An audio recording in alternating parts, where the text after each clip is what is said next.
SwayamPrabha. Digital India. Educated India.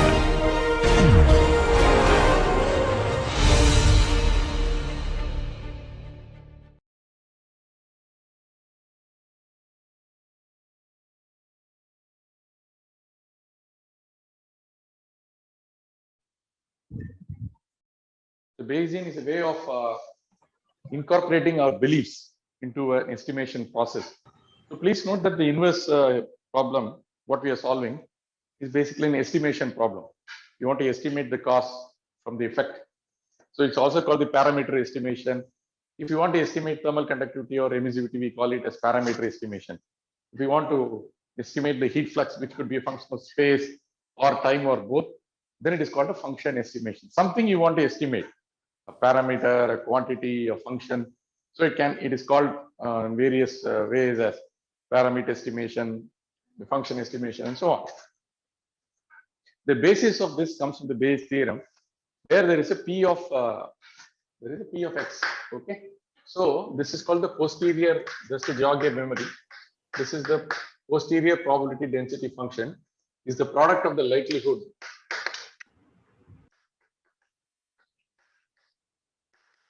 multiplied by the higher density function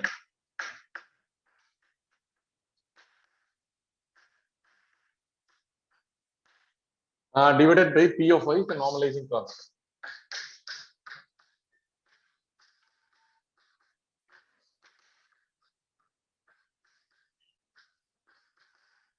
So please note that if Y is the temperatures, for example, and X is probably the thermal conductivity or the heat flux you want to estimate. So Y1, Y2, Y3, Y4, Y5, and Y6, for example, let's say there are 6 temperatures. So you assume a value of Q. This gives you what is the chance that this Q gave rise to these temperatures. Watch my statement very carefully. The posterior probability density function gives the probability of that parameter X being the likely cause of this Y. So this could be just parameter, it could be a set of parameters. It's called the data vector or the parameter vector. Y is the data vector. Okay. So what is the chance that this X is the cause of Y is what is the chance of getting this Y for any assumed value of X? That is, if you assume a value of X, how will you get the value of Y? So this problem, if you assume a value of X, the value of Y can be obtained by solving the forward model. Now you compare the forward model along with the measurements and you find out the error. So e to the power of minus chi square gives you the probability. So if the assumed X is actually close to the truth, then this P of Y given X will be very high. So the likelihood is very high. It is very likely. That's what we say. If the assumed value of X is far away from the truth, it will give you a set of Y's, no doubt. But this set of Y's will be far different from the Y's which are measured. The chi square will be very high. Therefore, to the e to the power of minus chi square into 1 by root 2 pi sigma, blah, blah, blah, all that which comes because of the Gaussian, that will become very low. So it is less likely. Now we are saying, if you stop with this, then it becomes a least square residual or a nonlinear regression. You understand? So this becomes your least square residual or estimation or a maximum likelihood estimation. So that is the difference between Bayesian and the maximum likelihood estimation. If you stop your calculations with this and find out where P of Y given X is a maximum, thus that leads to your LSR. If you put a forward model for Y in terms of X and it turns out to be linear, then you can finally, in one shot, you can get the value of parameters A, B, C, whatever. Y is equal to AX plus B, Y equal to AX1 plus BX2 plus C, and so on. Okay. But now we are not stopping with that. The Bayesian method, we say this is multiplied by another strange animal, not a strange animal, an important idea that you have some knowledge about the X. You are not groping in the dark. There is no X for which you don't know anything. You have to only pretend that you don't know anything. Okay, just to be mathematically precise, and that universal mathematics, everybody should get the same answer. No, everybody need not get the same answer. The smart guy will get a better answer. So what will the smart guy do? He will use a very useful value of P of X. What is that P of X? The P of X will be such that if the P of Y of X is high, it may boost the value of it may boost the value of P of X for that particular values of X. Therefore, the product of these two distributions may be sharper, may give you more insight, may give you a better idea of the X or estimate of X rather than P of Y of X being alone. And divided by P of Y. What is that P of Y? To do this, look at the bottom. P of Y is basically the sigma. It will be the sigma of all this in the case of a. It will be a sigma of all this in the case of a discrete variable. But in the case of a continuous variable, there is no question of sigma. So you replace it by integral. So it is the numerator considered as the integrand multiplied by dx and it's integrated. Therefore, this will not contribute to the distribution. Therefore, you will have. So this is P of Y given X was a X. Now this is P of X given X. Now the final will be P of X given Y given X. Okay. So this is the prior. This is the likelihood. This is the posterior.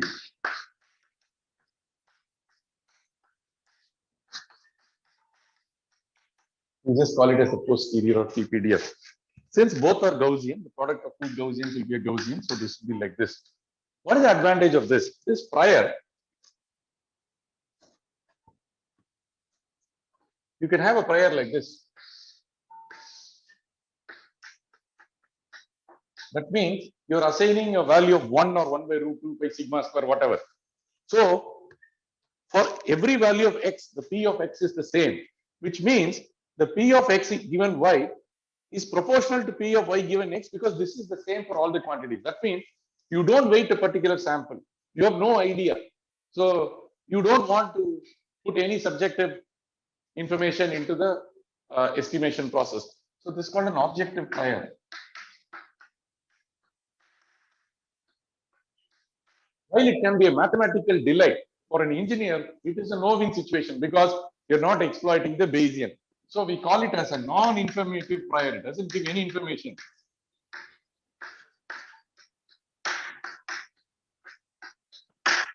However, if somebody models a prior like this, then if X is the thermal conductivity of steel, if you peak this prior at a value of 15 watts per meter per Kelvin, then you're actually saying that I know more about this material than what an average mathematician or a programmer or a data scientist will know. That's where the domain knowledge comes. Pure data science can't do much. You can just play with numbers, you can do Excel sheets, you can fool people for some time, whatever. But it is a domain expert who will be finally able to crack this. Okay, so this is a subjective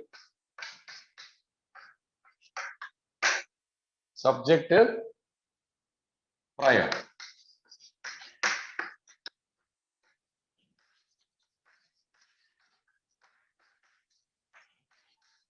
Immediately as students, you've gone through a rigorous Indian examination system. The moment we subjective, you say, no. What is objective? If you put a JE paper, it is only subjective to the extent it is set by some group of professors. Don't tell me that if another 10 professors set up the paper, the ranks and the marks will be exactly the same. It could be different. Now, heat transfer, 3 batches are teaching. We are teaching the same thing, the same tutorial, same answer. Okay, but the performance of the class is different.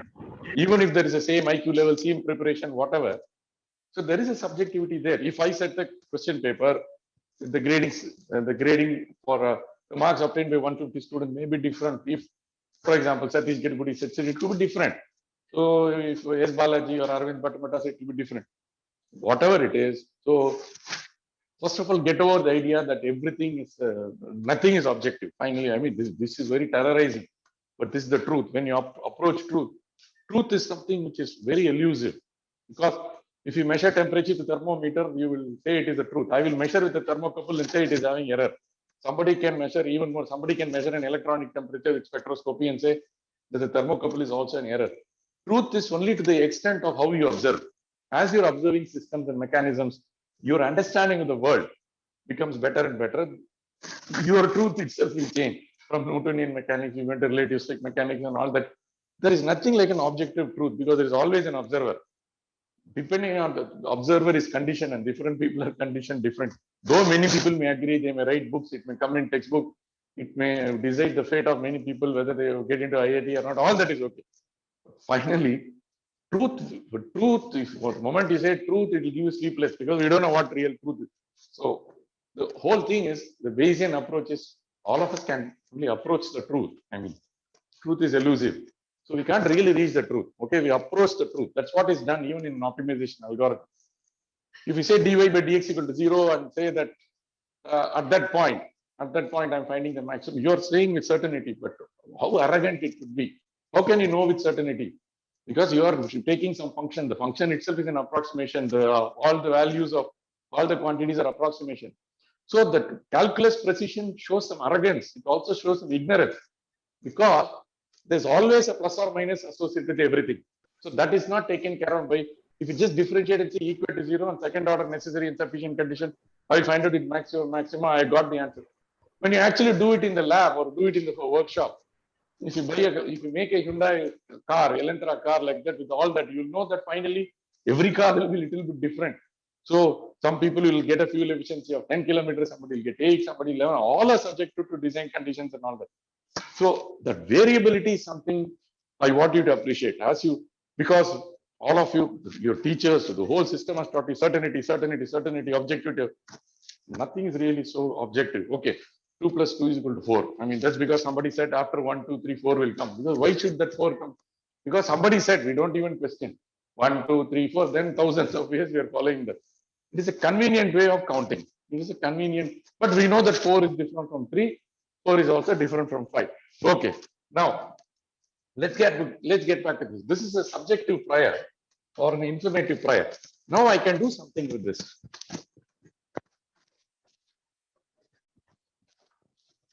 If it is like this, I call it as a loose prior.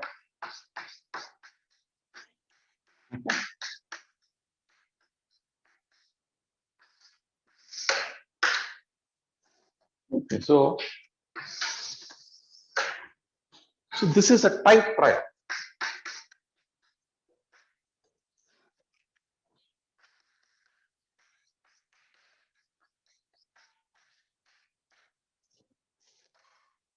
That means I'm having a lot of confidence that the X is likely to be centered around this mean of the prior I've assumed. Okay. So this is called a very tight prior. Understand what I'm saying? So this is called a loose prior. So in this case, if you multiply these two, you will get one kind of this thing. If you multiply this, so you will actually get the product of these two. It will be like this. Here, you may get something very, very sharper like this. So this will be a sharp, no, less sharp PPDF. This will be sharp PPDF. Therefore, the prior is a double-edged sword. If you confidently give a wrong prior, the prior may actually wash away. Watch my words carefully. The prior could wash away the effect of the likelihood. Likelihood is where we believe the fundas are there. What funda? Likelihood contains your forward model as well as the measurement. So if you put a very tight prior, the prior will overtake the likelihood. If you, on the other hand, if you put a very loose prior, it is almost like uniform prior. That means you are not using the idea of a Bayesian. Therefore, the construction of prior is an art. It is not a science. So the construction of a prior depends on the ability of the scientist. The construction of the prior depends on the ability of the scientist to sift through past data. This is how your data science can help. Based on past data, you can construct the prior. You can have a neural network to construct the prior. You can have a recursive neural network. You can have a convoluted neural network. So all those data science people should get excited. All because the world is proceeding toward. Yesterday I was reading the new education policy. They say that we should start new courses in AI plus X. They're saying X, where X would be mechanical, electrical, whatever. So I mean, one of those bullet points. It's a public domain document. You can take a look at it. So slowly everybody will say I am MLA, whatever. Now, therefore, you can use past data to do this. I have shown in a paper along with Professor Herwig of Hamburg University of Technology when I went there for my third visit in 2012. You can see the paper by, it's available on CENLIB, Central Library, this thing, C. Balaji H. Suraj. So there I've given some ideas on how to construct priors for heat transfer problem. This is just this thing. We just wrote one paper 10 years back.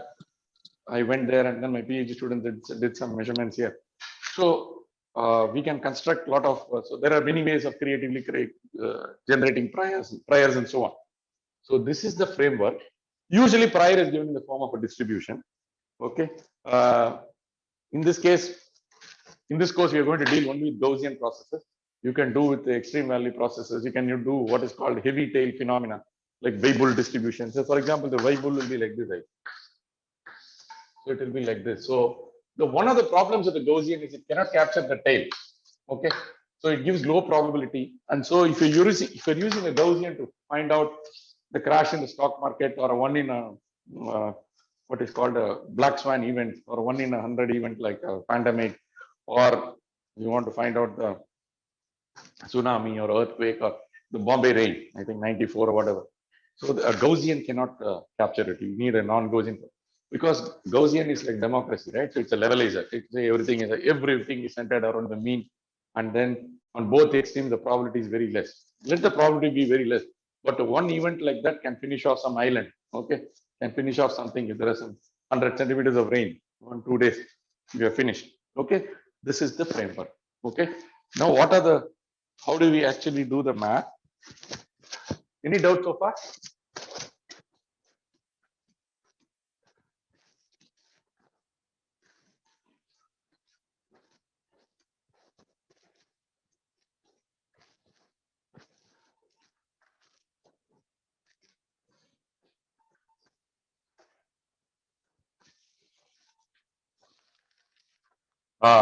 So steps involved.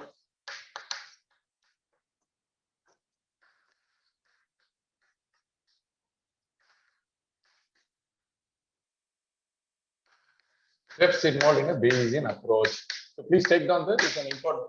So this is the recipe. First,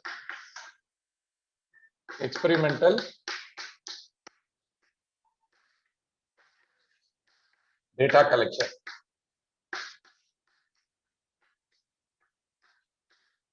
So first you have to plan an experiment and get the data. Okay, measure,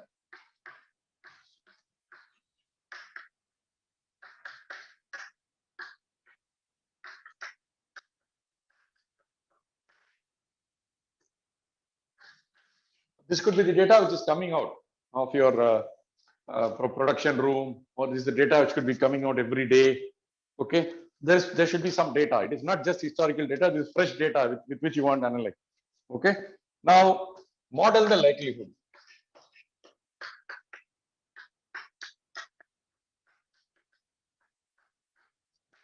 That is, get P of Y of X. Third, model the prior.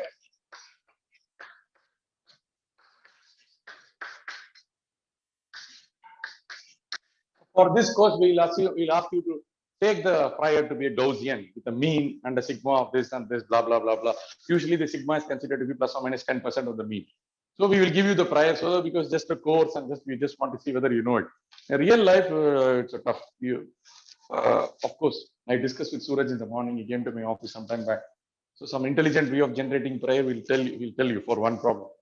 But for your problem of interest, you'll have to figure out what the prior is. And finally, construct the PPDL. So these are the 4 steps.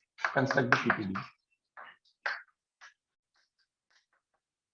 So please note this.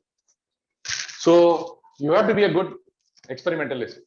You need to get data. So it is not just a mathematics, it's just not coding. Inverse method means there is some data available. But it is good if you get the data yourself. So you have to design the experiment, generate the experimental data, measure the temperature or heat flux. If you are doing an inverse problem in applied mechanics, you will get the strain rates and whatever stresses, whatever. Okay, all that. Model the likelihood. That means there is a forward model. You solve the forward model. Corresponding to the forward model, you will generate the temperature, compare the simulated and experimental temperature, and model the likelihood. Usually, if it's a Gaussian, it becomes e to the power of minus sigma I equal to 1 to n Ri squared by 2, whatever. Okay. Model the prior, I already told you. Combine the prior with the likelihood and construct the PPDF. Okay. Now in our case, y measured I equal to y simulated I plus the error of I. Okay. So this is the error.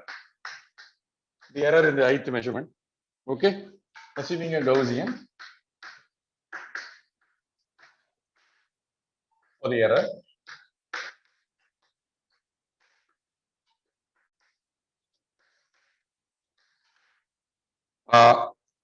C of y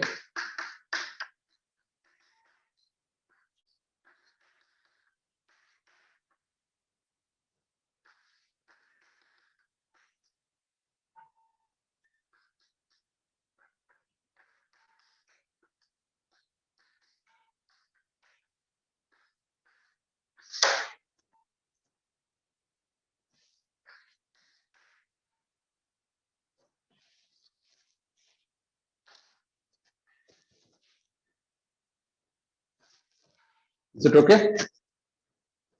By sigma square.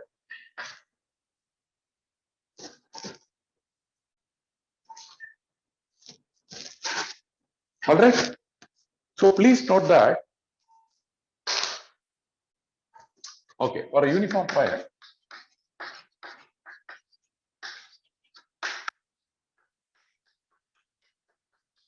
is 1. So it has to be 1 by root 2 by sigma naught. Therefore,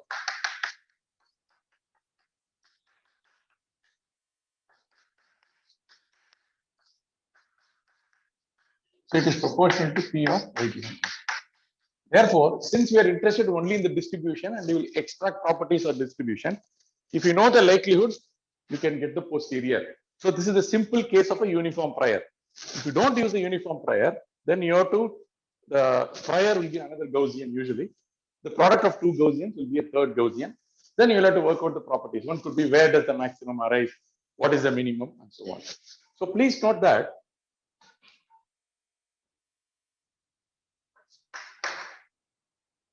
so this J is actually, for example, if there is a slab,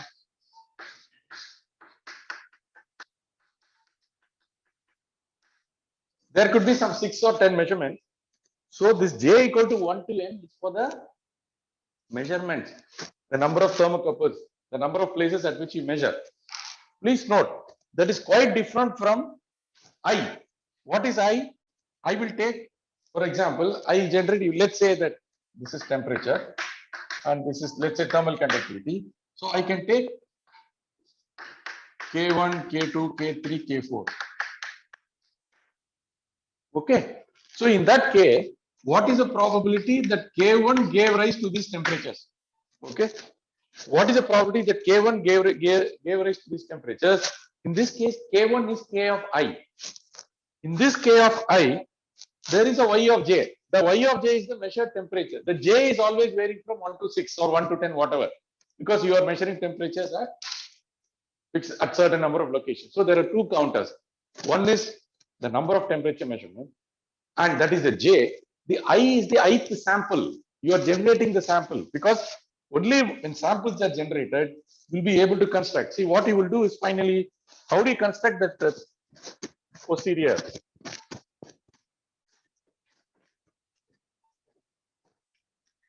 What you will do is K P of A given T. So you will construct like this. Then you will, so you may construct like this. This is the PPDF. Then you may argue, okay, I will take the average or I'll take the maximum and all that. Okay. So this is K1. So this is K2. So this is K of I. This K of I is different from Y of J. Y of J is the measured temperature at the jth location. K of I is the parameter vector or the parameter of the ith sample. You understand this? The sample is different from the measurement. Okay. All right. So with this, then we have to, once you construct the PPDF, the posterior.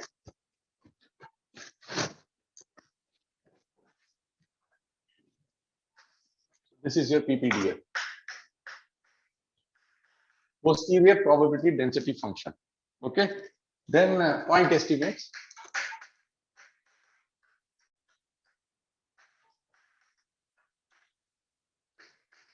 Maximum a posteriori.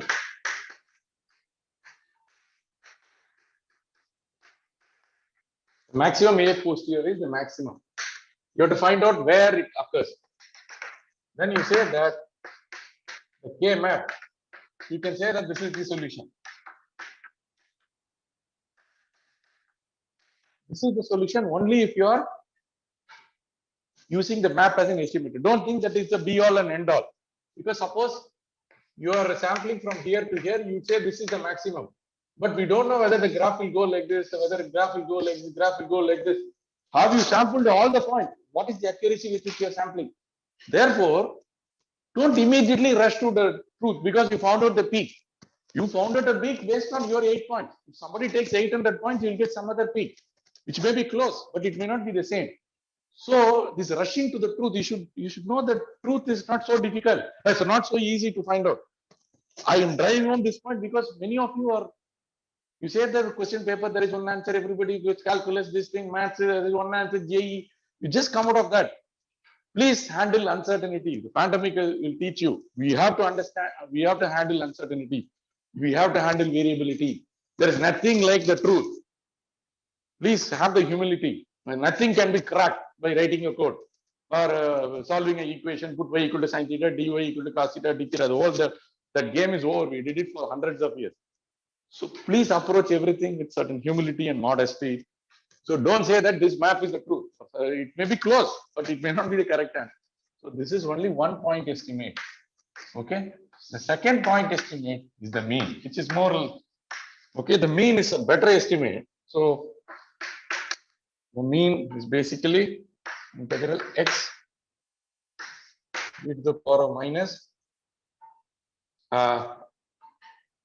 sigma I equal to 1 to n Ri square by sigma square by integral e to the power of minus I equal to 1 to n. Suraj? Yes, sir. Suraj, hey, 2 sigma square or sigma Yes, square, sir. is correct? 2, sir. 2, sir. Why is 2 coming? Here. Yes, sir. Will 2 come? Yes, sir. No, just check and tell me. Huh? Okay, so just check and tell me. So this is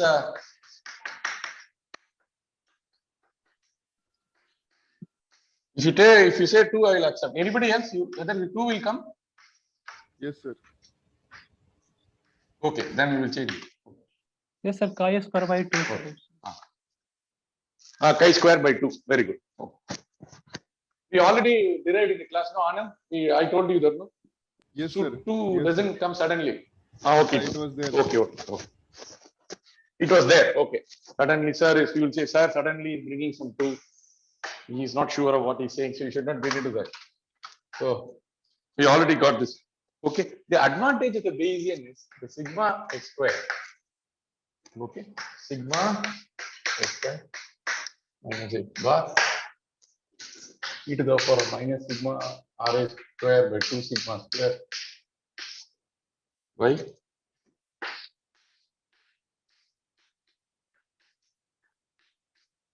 So this is the sigma x is SD of the estimate, standard deviation rate. So this is the beautiful byproduct of the Bayesian. Okay. So it will directly give you what is the error or the uncertainty associated with the estimate. This is for a discrete variable, continuous variable.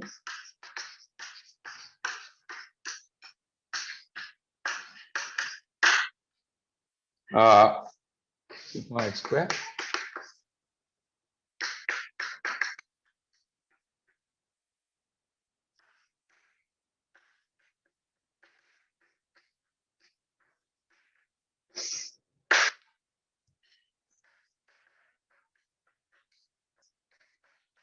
Then in one of the earlier pages, I may not have put the 2. You just add the 2. Okay. That's it. So basically go and do experiments in that. Okay. Copy this.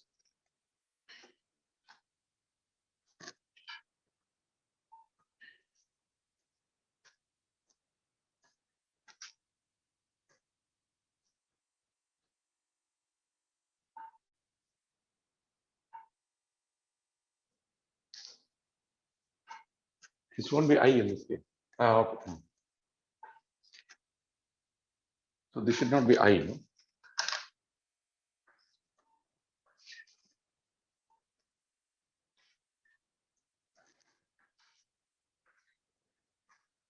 All that should be J. Correct? Whatever is inside the summation is J. Okay. How do you solve the inverse problem using the Bayesian approach? If you don't want to use the LSR, whatever. Go and do measurements in the lab. Identify the forward model. So take guess values of the parameters. That is x1, x2, x3, x1. For that x1, solve the forward model. Get the T1, T2, T3, T4, T5, T6. Find out what are the measured temperatures. Take the difference, square divided by 2 sigma square e to the power of minus. Multiply it by that x1, your sample, thermal conductivity or Q. Keep it. Okay. Okay. Go to the next sample. Find out e to the power of minus sigma r squared by 2 sigma square into x2. Like that, you sum over all the samples you are doing. Okay. And divided by sigma of e to the power of minus kappa square for all the samples. Numerator is summation of the product into the least square residual. Sorry, sum of the product into the square of the residuals, sigma, divided by sigma of the square of the residuals for the various samples. If you do this, you will get a mean, or you construct the posterior and find out where the posterior is maximum, the corresponding value of the x, if it is a single parameter. Otherwise, you have to do this, what is called the marginal probability density function. You will have to generate the posterior in such a way that you get for x1, x2, x3, x4. For each of this, you will generate a separate Gaussian and then pull out the x1, x2, x3, x4. Okay. Since it's a little bit advanced for this course, we are dealing only with a single parameter. All right. Now, the advantage of the Bayesian is directly to give you what is the standard deviation they estimate. One of the most important thing is sigma x divided by x bar, x over bar. Okay, that gives you so this sigma must be only 5 to 10% of the mean. If the sigma is 50% of the mean, then you don't have much confidence in the estimate. So the sigma gives you how much confidence you have in the estimate. Please note that that's why it is the second moment. It is the second moment of the probability density function. The mean is the first moment because it is x, sigma of x, integral of x into blah blah. So here it is integral of x square into blah blah. Then you must have studied in statistics, kurtosis, skewness, and all that. You can look at higher powers also that give additional statistics, additional characteristics or attributes of this distribution. Okay, you can go deeper and deeper, but we'll stick with the first moment and the second moment. First moment of the distribution gives the mean. The second moment gives the variance. Sigma square is the variance and sigma is the standard deviation they estimate. Okay. So if everything is fine, why do you want to do this? In all the cases, it may not be possible to directly get dou S by dou A equal to 0, dou S by dou B equal to 0. Suppose it is not possible, sir, why can't I do a Gauss-Newton algorithm? So you know that the Gauss-Newton algorithm or Tikhonov is very tricky. So first the gradients must exist. Even if you numerically evaluate the gradients, there is it is a very strong function of the initial guess and so on. Okay. So there are alternative methods, and these methods come under computational statistics. Under computational statistics, if you are not a Bayesian, if you are a computational statistician, what you will do is you will work out all these distributions, but the P of X will be left out. You will not worry about P of X. So you will look only at the maximum likelihood. You will look at the mean, the standard deviation, all that. So you are just a numerical counterpart of a traditional statistician who will take dou S by dou equal to 0, dou S by dou B equal to 0. But if you're generating this numerically and you're also putting Px, you are not only a computational statistician, you're also a Bayesian because you're putting your prior beliefs. Therefore, just like analytical heat transfer became CFD and CFD, statistics also became computational statistics. So now computational statistics have got so much power because you can exploit the use of the compute power. And also because many software programs are available and your languages like Python, R and all that will can do wonders. Even MATLAB can do a lot of things. Even MATLAB can do a lot of things with this. So now, if you do all this without the P of X, you're a computational statistician. If you use all this with the P of X, you're not only a computational statistician, you're also a Bayesian. So this gives you a new way of looking at problems, looking at the outside world and the relationship between phenomena and the causes. Whatever is observed and whatever is the cause. There are three things which you're marrying together. If you're observing empirical observation, that's what a scientist does. From that, you develop a theory. That theory as a forward model, the theory is invariably built in such a way. All theories of human beings are built in such a way that you give the cause, it will give the effect. But in nature, invariably we see the effect, we have to pull out the cause. The inverse, the problem cannot be inverted directly because invariably the problems are non-linear. Not only that, they are subjected to small changes in the input can cause large changes in the output. So they are essentially ill-posed. Therefore, there are special ways of tackling the inverse problem. Because of all these difficulties, the inverse problem was not touched for a long time. This I told you in the beginning of the course. Therefore, if you do an empirical observation, if you have a theory, if you have a mathematical model, good. Take some guess values of your parameters, solve the mathematical model, look at your data, combine these two, generate the likelihood, put your own spin into it based on your neural network data, past data, historical data, talk to people, survey, blah, blah, blah, whatever, prior beliefs, quantify the prior belief, add these two, work out all these things using a computer, and then generate the distributions, and then feel free to use either the map or the mean, then report higher order parameters like this, then it's fine. Once you do this, what you do with these parameters, you rerun the form.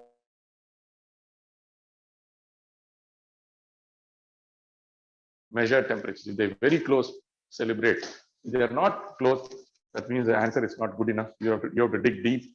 You have to develop a more finer distribution. You have to give a better prior or whatever, and then understand the forward model may not be all right. The measurement may not be all right. The prior may not be all right. Find out all this.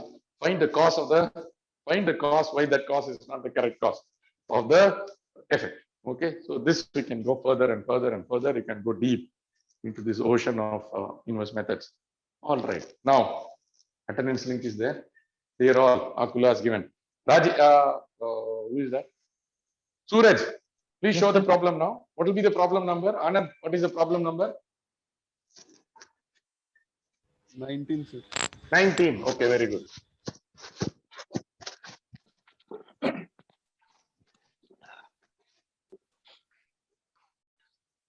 So we have about 15 minutes. So it will take about 20 minutes. Let's complete this.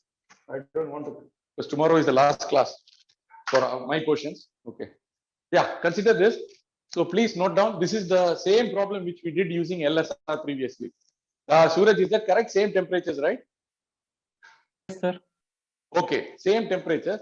So please write down quickly in 2-3 minutes. Write down the problem. Problem number 19. Yes, put it as 1. So there is a slab. Left side heat flux is given. 6 temperatures are there. Q is unknown. So you have to develop a forward model. Measured temperatures are there. So first we will take no prior. That is P of X equal to 1. So Suraj will show how to do it. Okay. Just take 2 minutes and copy down the problem. If you have any doubts in the concept, as you're copying down, somebody can ask me questions. There are only 64 people. Out of that, 4 of us, me, Suraj, Akula, so only 60 students are there. Consider a one-dimensional steady-state conduction in a slab. Estimate the heat flux in terms of point estimators. I think, Suraj, some mistakes in terms of point estimates, it should be. Namely, the mean, map is maximum a posteriori, and standard deviation using offline.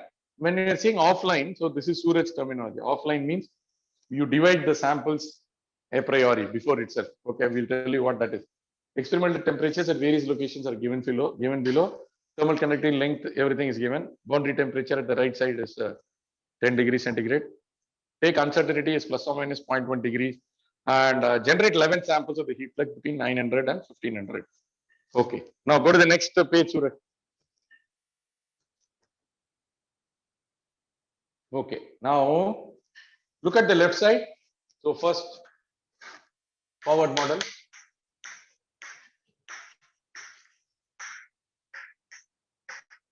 So d square t.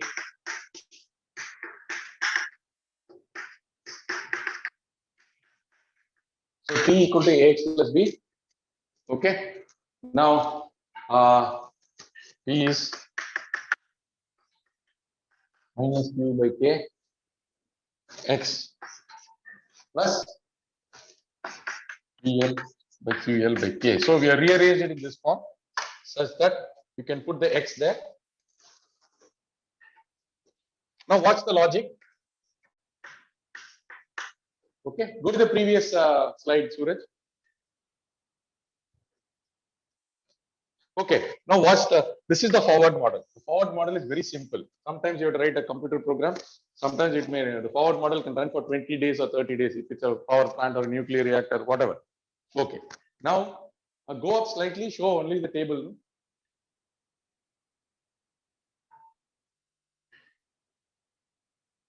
Suraj, the first 4-5 lines we don't need. Are you able to do that?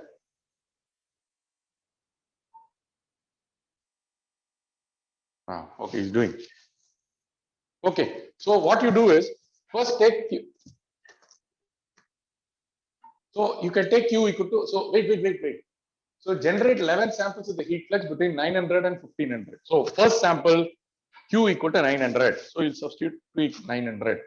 So the first location is 0.01. Q into 0.01 plus TL is 10 degrees centigrade plus 900 into L.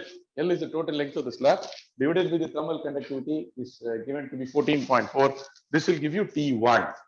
Now you will substitute same Q equal to 900. Go to the second location 0.02. You will get T2. You will get T3. You will get T4. You will get T5. You will get T6. So you will get 6 temperatures for every assumed value of the Q. Now go to the next page, Suraj.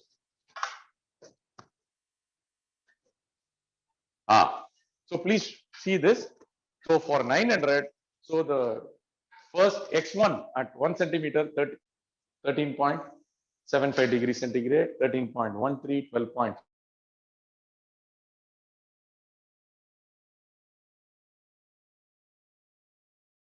Okay, I think it. Yeah, okay. So you're able to see that. Very good. Now, one row is the 6 temperatures for a particular assumed value of heat flux 900. That 900 is called the sample. 900, 960, 1020 are all I. I is equal to 1, 2, 3, 4, 5, 6, 7, 8, 9, 10, 11. Whereas across the various columns are X1, X2, X3, that is J. That J corresponds to the location of the thermocouple, correct? So there are 2 counters, I and J. Ith sample, Jth location. Jth location in the slab. Okay. Now with 900, Suraj generated 6 temperatures. Now with 960, 1020, 1080, 1140, you can generate all this. So please note second quiz and end sum, you'll have to do a lot of hard work. And I don't want to give unfair advantage to somebody who is using a laptop. You can use a laptop, but marks will be based on you generating and showing a table like this. You cannot attach a code and say that I solved it using the code. You might have done it, but you have to show the table. Okay. So this is the thermal conductivity problem. I may have a heat flux problem. I can give a problem with unknown thermal conductivity, fin parameter, emissivity. So depending upon my mood, I can give a very tough forward model. We will see. But we hopefully we'll ensure that you'll be able to solve the problem. Now you generated all the, so this is the forward model. Now go to the next slide, Suraj.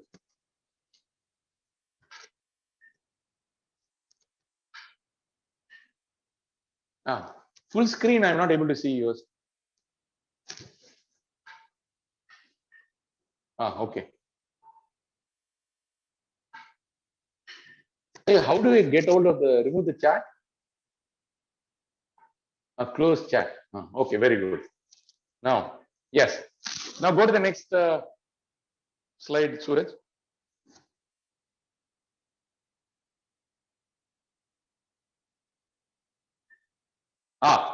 Now go to the left side.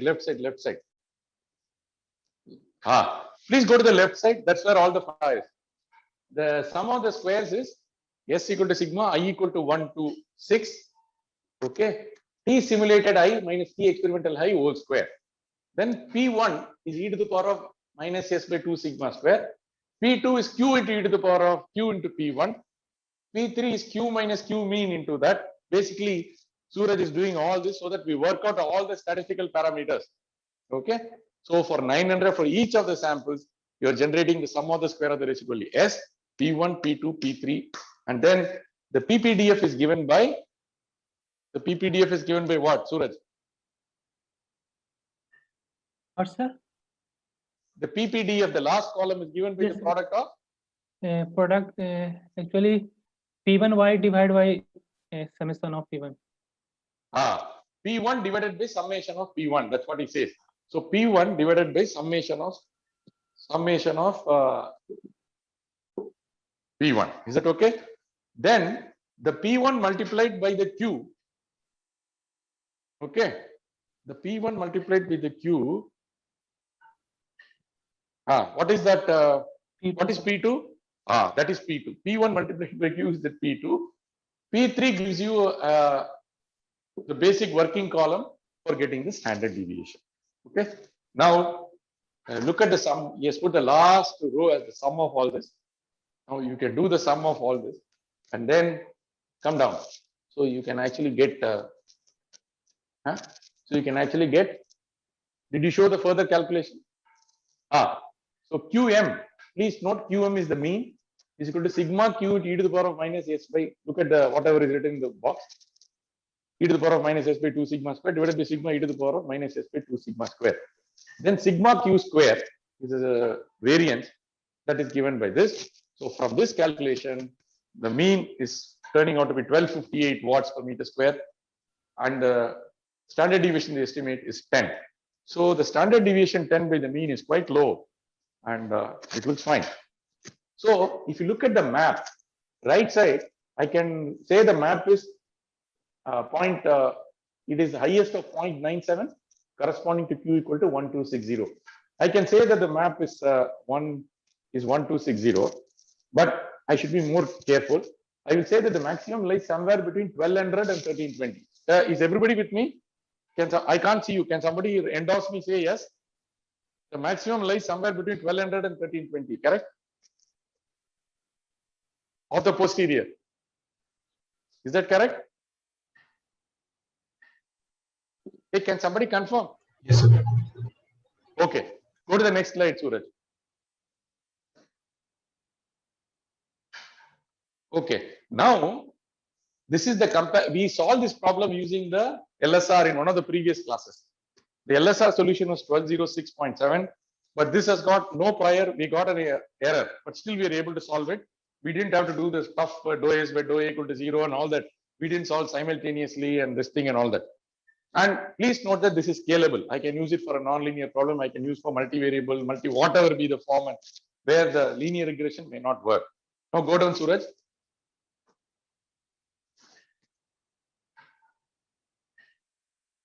Now I'm going to teach you some fundas. Now, how do we incorporate prior in this? Suraj, just do it.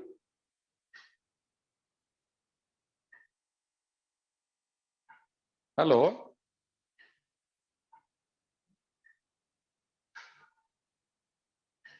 Yeah, I want the priors. Where is the? Okay. Now, what is this? Okay. Now, you know that the answer lies between. Now, it says internet is unstable. So you got 10 samples. You subdivided the finer sample. Do whatever you have done before. But now you added a prior. How did you add the prior? You got the map. Map, the value of the Q corresponding to the map is considered as the mean of the prior. And then 10% of that is considered the sigma of the prior. You construct a prior distribution like this. So give a prior like this. Okay, so this is Q equal to 1260 or whatever. Okay, this is P of Q. Okay, so P of Q versus Q give again. Now, Suraj, show me the final answer. Yes, sir. This final answer. Suraj? This one, sir. Final answer, sir. With prior case.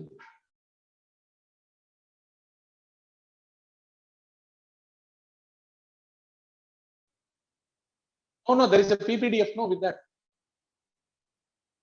With prior. Yes, class has to end now. Yes, sir. This one. Yeah. So now you can see that once you have the Once you have the prior, the answer is closer. Now you're getting a mean of 1243, which is close to your answer. But I don't know why your standard deviation is going up. Just check your standard deviation. All right. Anyway, so this is the basically the sum and substance of the Bayesian method. So we have showed it for one problem.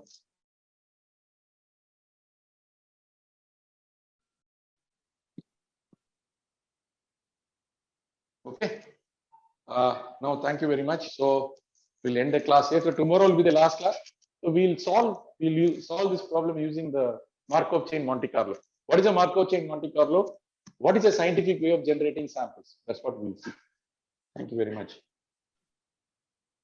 If everything was fine in today's class, just do a thumbs up. No, at least 1 or 2 people.